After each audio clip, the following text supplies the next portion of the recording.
بسم اللہ الرحمن الرحیم۔ السلام علیکم ورحمۃ اللہ وبرکاتہ۔ قرآنی وظائف اور مسنون دعاؤں کے لیے ہمارے چینل کو سبسکرائب کریں۔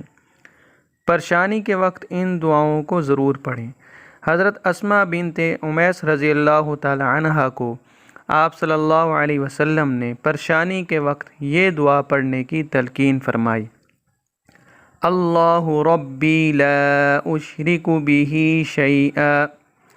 حضرت ابن عباس رضی اللہ تعالی عنہ فرماتے ہیں کہ رسول کریم صلی اللہ تعالی علیہ وسلم پریشانی کے وقت یہ دعا پڑھتے تھے: لا الہ الا اللہ العظیم الحلیم، لا الہ الا اللہ رب العرش العظیم، لا الہ الا اللہ رب السماوات ورب الارض ورب العرش العظیم۔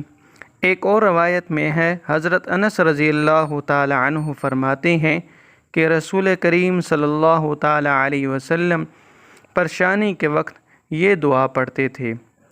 ناظرین، آپ اس دعا کو بھی میرے ساتھ ساتھ پڑھیے: یا حی یا قیوم برحمتک استغیث۔ اللہ تعالی ہماری تمام پریشانیوں کو دور فرمائے، آمین ثم آمین۔